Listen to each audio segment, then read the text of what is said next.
For centuries, African Americans hurdled barriers to practice medicine by studying in other countries, creating schools, and building hospitals of their own. Fresh off the heels of the civil rights movement, just 2% of practicing doctors were Black. And while that number has more than doubled, acceptance rates of Black applicants into med school are on the decline. But there's a movement to reverse that, with one physician who says demand should drive recruitment. You got wax. You got a lot of wax. Everyone has wax. Dr. Russell Leday is a big believer in bedside manner.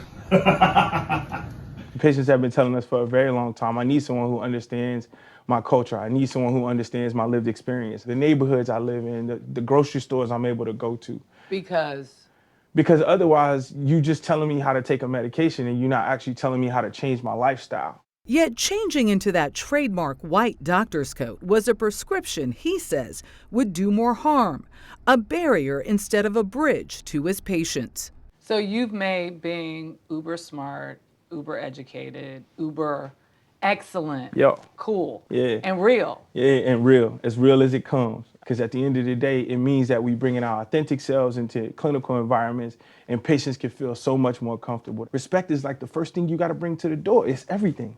About to change the world. About to change the world. Which is why the 38-year-old married father of two, a graduate of Tulane Medical School, travels the country evangelizing the field of medicine. The work that I've been able to do is a mixture of being lucky and being blessed. And promoting his foundation, 15 White Coats, inspired by this 2019 picture that went viral. We took this photo of these 15 African-American medical students here at Tulane University in front of this plantation, thinking to ourselves, we're going to show the world how far we've come. And since then, now we're inspiring thousands and thousands of young people from marginalized communities to follow in our footsteps and put on white coats. And as hard as that is to do, if we don't do it, who will? My brain was nowhere near school at the time. When Dr. Brian Washington met Leday in 2018, the New Orleans native had already dropped out of college in New York. Mr. Brown. Yes, sir. Hey, So why did you leave?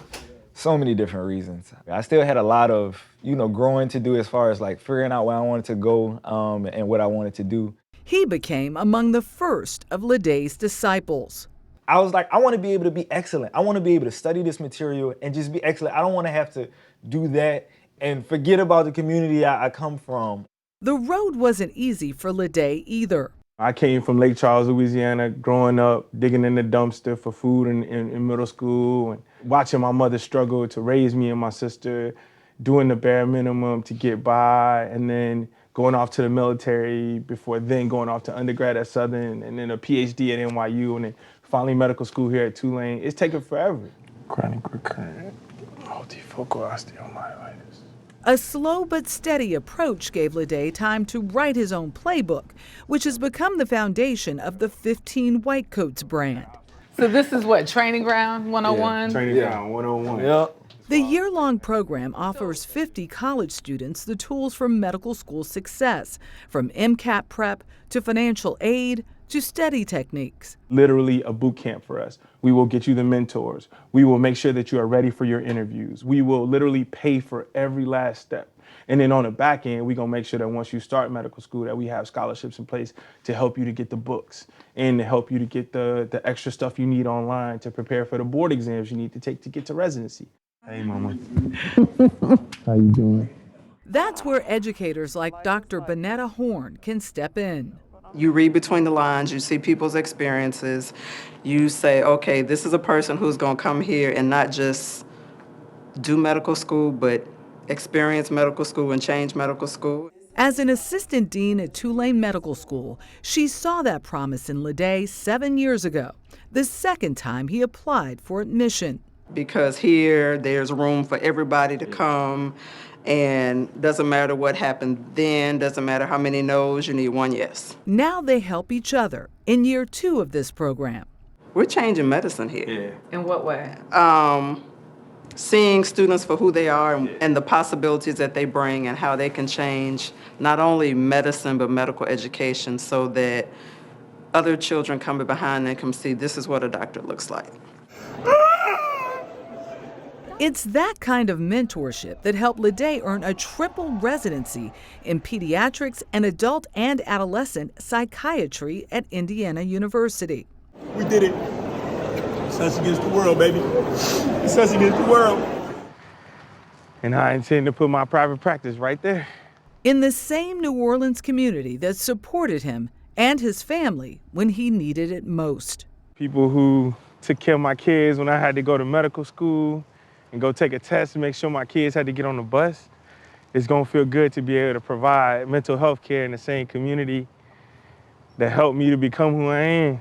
A full circle moment that would bring Lede back to his home state and offer the example he rarely had growing up. We got kids who are inspired by us when we walk down the street. They're like, I want to be a doctor just like you. And to hear these kids say that and be inspired to think like that, coming from the communities we come from, it's a catalyst. It's something that's going to push us in a different direction and at the same time owning who we are. Bringing more doctors to marginalized communities is the point. And while there are more doctors generally, white, black, all across the board, they are seeing patients for less amount of time. Mm-hmm. So the population growth, it just cannot keep up with it. So it's a question of quality care and length of time per patient. What Lede said about needing to know that community is so important when you don't have the amount of time to get to know the patient in the same way. Absolutely. Really great story, Michelle.